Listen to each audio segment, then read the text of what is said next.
Lo dijo en la primera hora. Muy bien, entramos a la recta final de nuestro espacio de noticias a primera hora a través de Armónica FM y las plataformas digitales de Primera Plana. A ver, anoche el Pleno de la Comisión Legislativa de Desarrollo Económico aprobó el informe para primer debate del proyecto de urgencia en materia económica que impulsa el presidente de la República y que en esencia plantea una elevación del IVA del 12 al 15%. ¿Qué plantea la comisión? La comisión plantea un aumento permanente del 12 al 13% de la tasa del impuesto al valor agregado IVA. Un aumento del 12 al 15% de forma temporal para este año 2024, 2025 y 2026. Además, el informe de la comisión grava con un impuesto a las utilidades de los bancos, con una tarifa que se divide en tres partes: 15% sobre las utilidades netas anuales superiores a 10 millones de dólares e inferiores a 50 millones, 20% sobre las utilidades netas anuales superiores a 50 millones e inferiores a 100 millones, y 30% sobre las utilidades netas anuales superiores a 100 millones de dólares. Consta justamente en la propuesta, aplicaría para las utilidades obtenidas en 2022 y 2023. Se calcula que esto tendrá un impacto anual de 293 millones de dólares. Y además plantea un impuesto por utilidades extraordinarias de las empresas, contribución del 5% sobre las utilidades de empresas que hayan tenido un incremento de sus utilidades superior al 50% entre los años 2021 y 2022. No contempla pequeñas y medianas empresas. Se calcula un impacto anual de 177 millones y se aplicaría por una sola vez. Eso dice el informe para primer debate de la ley económica. También se plantea un aumento del impuesto a la salida de visas, pero no se establece el porcentaje. ¿Qué opina Giovanni Atariguana, director de Unidad Popular, que visita nuestra mesa de trabajo sobre este informe que salió ayer de la Comisión de Desarrollo Económico? Giovanni, bienvenido, buen día. Muy buenos días, Fabricio, un fuerte abrazo, un saludo a toda la audiencia. Bueno, creo que el informe ayer, con una mayoría del gobierno, revela que Daniel Noboa va a insistir de forma caprichosa en clavarle un nuevo impuesto al pueblo ecuatoriano. Elevar el IVA significa llevar a la pobreza, a mayor desempleo, a millones de hogares ecuatorianos. Es una medida recesiva que va a frenar aún más la economía y obviamente existiendo otras alternativas que pueden ser mucho más viables, mucho más rendidoras, el gobierno efectivamente no las toma en cuenta. Creo que este informe además nos quiere vender gato por liebre con el tema de la temporalidad, Fabricio. Porque claro, nos dicen va a subir prácticamente 3 años al 15%, pero el tema es así de claro. Cuando sube la ropa, los zapatos, los útiles escolares, las mochilas, los útiles de aseo, que están grabados con el IVA al 15%, van a subir los precios. ¿Quién en este país va a creer que en el año 2026, cuando termine supuestamente la temporalidad, los precios van a volver a bajar? El paquetazo, el golpe a las economías populares será de forma inmediata y en los hechos de manera permanente. Adicionalmente, el gobierno hace un amague en que ha escuchado algunas de las propuestas que distintas fuerzas políticas, entre esos la Unidad Popular, ha planteado bajo el criterio de que el que más tiene más pague. Pero obviamente son alternativas, Fabricio. Son temas que pueden y deben darse, más allá de que en el informe se plantea el impuesto a las ganancias de la banca, a las ganancias extraordinarias, aparentemente el impuesto a la salida de divisas. Podemos discutir y debemos hacerlo el tema de las tarifas para que rindan de forma adecuada, porque hay que tomar datos sencillos. Por ejemplo, el año 2022, las 50 empresas más grandes de este país, no estamos hablando de los empresarios de Turubamba, de Atuntaqui o de Guayaquil. Estamos hablando de las grandes empresas. Tuvieron ganancias extraordinarias netas de 2.700 millones de dólares. O sea, sí pueden dar un poquito más de lo que el gobierno plantea.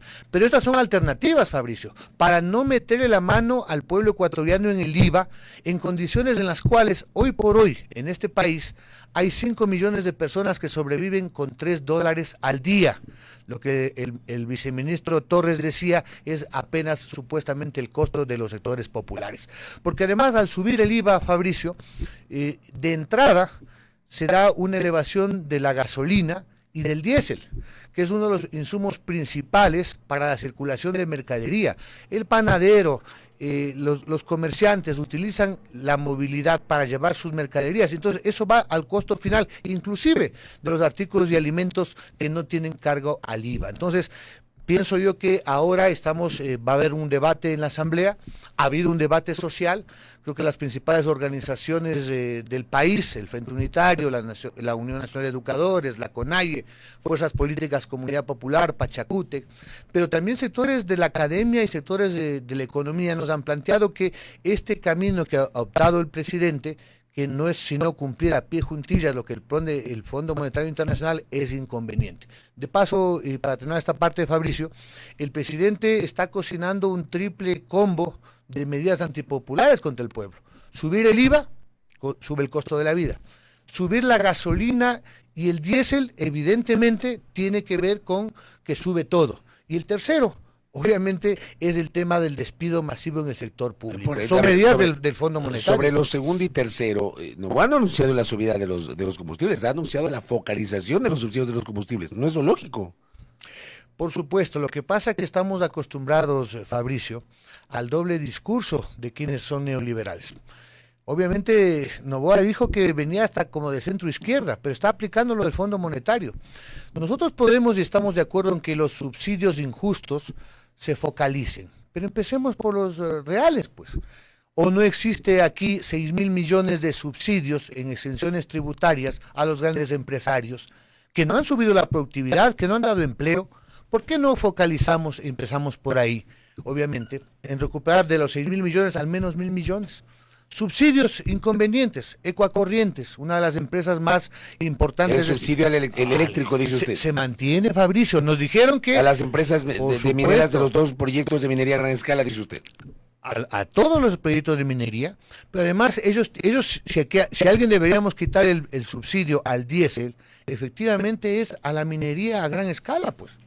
¿No es cierto? Porque resulta que nos dan unas regalías, pero vía subsidios del diésel y de la electricidad, al final del día ganan doble y triple. Pero además, revisemos cómo van los impuestos de estos sectores, pues.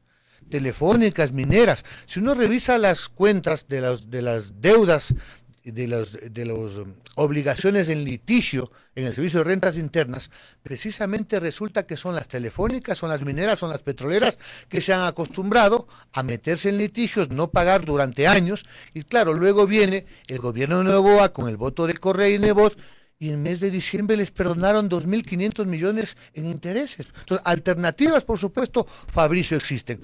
Y a propósito de este llamado que ha hecho la ministra Palencia, a nombre del presidente Noboa, de ponerse la camiseta, nosotros decimos, por supuesto que hay que ponerse la camiseta, pero no es lo mismo ser Juan Piguave, que gana $300 como la mayoría de ecuatorianos para sostener una familia de 4 miembros, que ser Guillermo Lazo, dueño del Banco de Guayaquil, con ganancias al año, el 2023, de 121 millones de dólares. No es lo mismo. Y entonces, presidente Noboa, póngase la camiseta, empiécele cobrando a la corporación Noboa los cerca de 90 millones de dólares que le debe al Servicio de Rentas Internas. Entonces, no puede ser simplemente que nos pidan sacrificio al pueblo ecuatoriano, que es la inmensa mayoría con los niveles de pobreza, de desempleo, y obviamente cuando se trata, por ejemplo, de poner algo más a las grandes empresas, a la banca, no, ahí sí, se afecta la economía. Pero ustedes, el pueblo, sí paguen impuestos. Yo ayer justamente en mi comentario planteaba y lo socializaba con la audiencia. Yo creo que ese es el momento, decía, de transparentar todos los subsidios, o sea, no solamente de los combustibles, sino todos los subsidios, a propósito de lo que usted acaba de mencionar.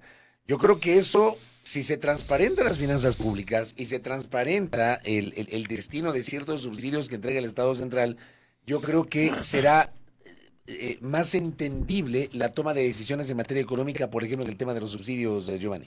Por supuesto, pero tiene que hacerse información y transparencia.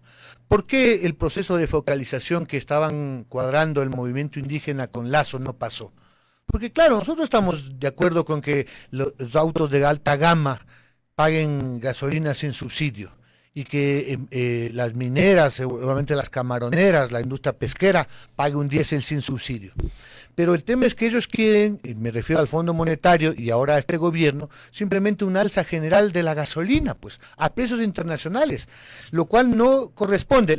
Casi la mitad del combustible, Fabricio, que consumimos los ecuatorianos, me refiero a la gasolina y el diésel, se refina en el Ecuador. Pero además, nosotros exportamos otro tipo de combustibles y tenemos ganancias, entonces hay que hacer un cruce. Por supuesto que tiene que transparentarse, porque resulta que cuando los subsidios son para los grandes grupos económicos, se llama incentivos, y ahí sí están bien. Entonces hay que meditar en esas formas. Pero adicionalmente, Fabricio, creo que la ocasión nos da para discutir, a propósito de la crisis de seguridad, la crisis económica, medidas realmente estructurales, que no afecten a la población, que no lleven al despido al sector público. De paso, el 90% del servicio público son profesores, médicos, fuerza pública y judiciales. ¿De dónde va a recortar? Pero aquí hay un tema. 2024, el presidente, en vez de estar pensando en una moratoria para desmontar el Yasuní y respetar la consulta popular, es un momento muy propicio, dadas las condiciones del país, para que el presidente Noboa plantee la suspensión durante el 2024 del pago de la deuda externa. Pues no dicen que la comunidad internacional nos va a apoyar por la situación que vive el país. Bueno, que nos dé un respiro. No se trata de desconocer la deuda, no podemos pagarla. Estamos hablando, Fabricio, de 8.000 millones de dólares en el 2024, que bien invertidos en seguridad, preservando la vida de la población, en crédito para reactivar el aparato productivo, en educación, en medicina, obviamente nos daría un respiro muy importante. Y es un tema que no solamente lo planteamos desde la izquierda, he visto desde el Partido Social Cristiano pone ese tema en discusión. No nos olvidemos que Febres Cordero, en medio del terremoto del año 86, tuvo que suspender el pago de la deuda. Pero además, las Naciones Unidas y el Banco Mundial han puesto en su último informe el tema a debate. Hay una gran crisis de deuda externa en los países, y los países pobres, en vías de desarrollo o de renta media inclusive, dice las Naciones Unidas, no pueden seguir sacrificando a su población, pagando más por la deuda externa que en el tema de la inversión en trabajo, salud y educación. ¿Se podría llegar a una renegociación, un acuerdo con los acreedores para no caer en moratoria? Por supuesto, pero el tema es que el Ecuador tiene que plantearle, así como... Usted no plantea que el Ecuador simplemente no pague, sino que trate de llegar a un acuerdo para diferir los pagos. Por supuesto, es que es lo que debe hacer efectivamente. Si una familia tiene deudas, pero tiene que invertir en la salud de sus hijos, porque se están muriendo, tiene que reestructurar la deuda. Tiene que ir al banco y decir, señores, no puedo pagar, está en riesgo la vida de mi familia, y entonces establezcamos un plan de pagos, denos un respiro. Eso ocurre, es lo que efectivamente a nivel local. Pero adicionalmente, si es que los Estados Unidos, si la China, si Rusia dice que nos apoyan en esta lucha contra el crimen organizado, por supuesto, más allá de la presencia de tropas, esta sería una ayuda real para que el pueblo ecuatoriano, al menos el 2024, Fabricio, y además renegociar efectivamente tanto plazos como intereses. No podemos repetir la historia cuando la gente se moría en los hospitales en medio de la pandemia. El señor Richard Martínez y el gobierno de Moreno prepagaron 2.000 millones de dólares. No, ese episodio no puede ocurrir. Si nos están matando, si necesitamos plata para la seguridad, para la educación, no sacrifiquemos al pueblo, no sacrifiquemos la biodiversidad, planteemos una reestructuración de la deuda. Ahora, entiendo su postura sobre el IVA, pero ¿y estos otros dos impuestos que están incluidos en el informe?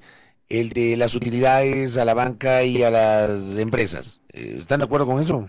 Estamos de acuerdo en el concepto, pero aquí hay una trampa. O sea, no se puede comer un fruto si está envenenado, pues. Porque lo lógico, y de paso para las organizaciones políticas como RC y el Partido Social Cristiano, si realmente están en contra del IVA, que es del garrotazo al pueblo ecuatoriano, tienen que plantear el archivo de el proyecto económico urgente. ¿Por qué? Primero, porque si se establece, por ejemplo, una aprobación sin el IVA, el presidente de la República tiene el derecho al veto y lo va a incluir en el veto. Y no hay 90 votos, efectivamente. 92, claro. 92 votos para insistirlo, ¿no es cierto? Entonces, Es más complejo. una. Y dos, si pasa por el Ministerio de la Ley, y tenemos la trágica experiencia de diciembre del 2021, me parece, Fabricio, cuando se aprobó ese paquetazo en la reforma tributaria de Lazo, donde la ARC se abstuvo y pasó por el Ministerio de la Ley. Ojalá, si son coherentes en que dicen que están contra este garrotazo al IVA, obviamente lo correcto, es lo que vamos a plantear desde nuestra representación en Unidad Popular, hemos hablado con Pachacútec, la moción. Si ya vemos de que la voluntad del presidente Noboa es meter el IVA a toda costa, no queda otro camino de decir, señor presidente, esto no va. ¿Por qué? Porque perjudica a millones de ecuatorianos. Giovanni Tarihuana, gracias por el tiempo, muy amable. Gracias. El director nacional de Unidad Popular, Giovanni Tarihuana, con su posición crítica respecto del proyecto de urgencia en materia económica que plantea elevar el IVA, así como también el último documento aprobado anoche por la Comisión de Desarrollo Económico, incorpora 2 impuestos a las utilidades de los bancos y también de las grandes empresas. Nos ha argumentado su postura en torno a este tema. 8:29 en la primera hora. Primera plana. Todas las noticias, todas las voces.